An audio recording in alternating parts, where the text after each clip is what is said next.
आप लोगों को ये बताना चाहता हूं कि नेताओं की चांदी है हर तरफ, जिधर देखिए उधर। लखनऊ में कल क्या हुआ आप लोगों को बता दें।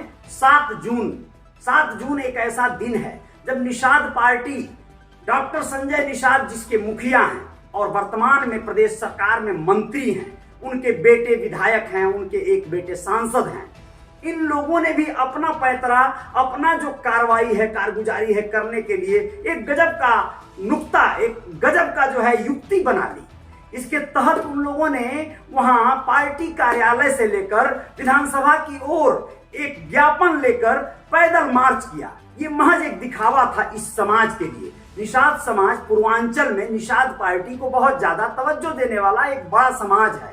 अब आप लोगों को बता दें कि यहां से उनका जो वर्चस्व बना, प्रदेश सरकार में धमक बनी, इसी का परिणाम है वो मंत्री बने और उनके बेटे आदि इस पदों पर हैं।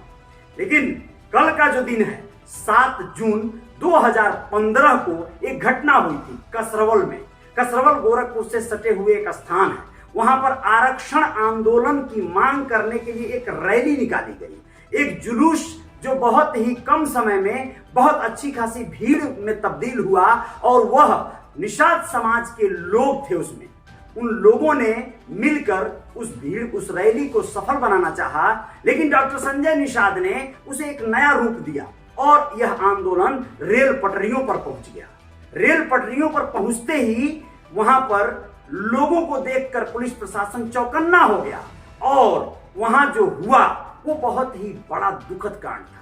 इटावा से आए हुए एक युवक अखिलेश जिसका नाम था, उसे गोली लग गई पुलिस की और पुलिस उसे आनन फानन में उठा ले गई। वह मरा था कि जीवित था, इस बात को लेकर बहुत ज्यादा संशय है। कुछ लोग, निषाद समाज की ही महिलाएं, पुरुष जो वहां मौके से मौजूद थे, वो लोग कहते हैं कि जीवित था, जीते जी ही उस बच्चे को बरसाती में लपेट कर, प्लास्टिक के पन्नियों में लपेट कर उठा ले गया था पुलिस और वह मर गया। अगर उसे अस्पताल ले जाया जाता तो वह बच जाता। लेकिन इस कांड का दो तरह के समर्थक और विरोधी हैं।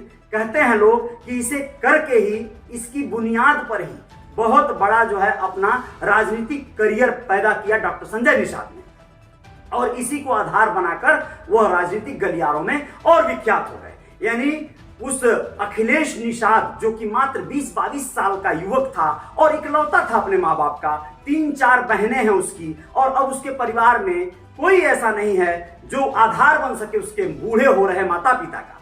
आप लोगों को बता दें कि यह जो दिन होता है, यह राजनीति करने का भी दिन होता है। डॉक्टर संजय निषाद अपने कुछ समर्थकों के साथ ज्ञापन देने के लिए निकलते हैं और रास्ते में से ही कुछ अधिकारियों को ज्ञापन देकर लौट आते हैं। फोटो आदि खींच ली जाती है, वीडियो बन जाती है, कोर्रम हो गया पूरा। समाजवादी पार्टी यानी उस समय पूर्ववर्ती सरकार को दोष देकर ये अपना पल्ला झाड़ लेते हैं। ये कहते हैं कि भाई आरक्षण की मांग हम लोग करके रहेंगे, सरकार हमें देगी। लेकिन आप लोगों को पता होगा कि शासन सत्ता में बने रहने के लिए, इन्होंने पावर में आने के लिए उसी सरकार से अपने बेटे को सांसद बनाया पहली बार। कहने का आशय यह है कि समाजवादी पार्टी ने यदि वह कांड करवाया था जिसे आज आपको याद आ रहा है, आज आप दोष दे रहे हैं, तो उस समय समाजवादी पार्टी से टाई अप करने का क्या आवश्यकता पड़ गया था आपको? आपने जिस अखिलेश या निषाद के मौत का तमगा आप अखिलेश यादव के ऊपर दे रहे हैं या माननीय मुलायम सिंह यादव के ऊपर दे रहे होंगे, तो फिर उस पार्टी से आपको गठबंधन की क्या जरूरत थी? उस पार्टी से उपचुनाव में, गोरखपुर के उपचुनाव में 2018 में टिकट लेकर अपने बेटे को सांसद बनाने की क्या जरूरत थी? लेकिन आपने किया। यह बात समाजवादी पार्टी की नेता काजल निषाद भी कह रही है कि उसी पार्टी से टिकट लेकर आपने अपने बेटे को सांसद बना दिया है। उसी पार्टी, निषाद पार्टी में रही चंचला निषाद भी क्या कह रही हैं अखिलेश के बारे में और डॉक्टर संजय के बारे में आप लोग सुन सकते हैं। आप लोग को बता दें, यह चीजें एक दिन की नहीं है। फोटो खिंचाने और समाज को बहकाने और बस किसी तरह से लॉलीपॉप देने के लिए ठीक है, लेकिन पद पर बने रहने के लिए पैंतरे तमाम लगते हैं। उन पैंतरों को लगाने में कोई कसर न छोड़ें। इस तरह के डॉक्टर संजय निषाद जी ने ये कल का जो है एक अपना कुर्रम पूरा कर लिया कि कोई ये ना कहने पाए कि अखिलेश निषाद जिस दिन मरा 7 जून को, वह दिवस पर यह कोई कार्य नहीं। उस दिवस पर दिखावा करना है, इसे शहीद दिवस के रूप में याद कर लेना है।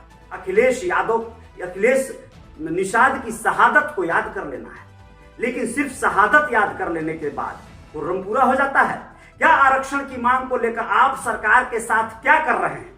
आज असल बात यह है, ओम प्रकाश राजभर की नजदीकियां भाजपा से बढ़ते हुए देखकर इनकी हालत खराब है। इनको लग रहा है कि आने वाले जो लोकसभा चुनाव हैं, कहीं उसमें ऐसा ना हो कि कोई टिकट हमें न मिल पावे। यह कोई न कोई कई एक टिकट के जुगत जुगाड़ में होंगे, गठबंधन के जुगाड़ में होंगे, जिससे कि ये भारी भरकम तरीके से टिकटों का जो करते हैं, जो इनका जिसके लिए जाने जाते हैं, वो इस्तेमाल कर सके। ये बहुत बड़ी बात है, बहुत अच्छी बात है। टिकट लीजिए, बेचिए, खरीदिए, खाइए, पीजिए, सब कीजिए।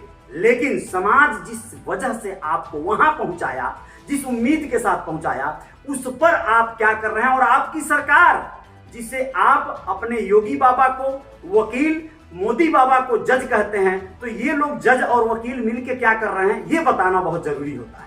ये नहीं बताते हैं आप। लेकिन यह जो रैली निकालना हो, रैली के लिए आप जाने जाते हैं, रैली से अब थैली भरने का जो कार्य हो रहा होगा, समाज उसके लिए क्या कर रहा होगा और क्या करेगा, यह तो वो जाने। आने वाला वक्त, आने वाला समय, आने वाला जो चुनाव है, वह आप लोगों की दिशा और दशा तय करने का कार्य करेगा। यह तो हो सकता है।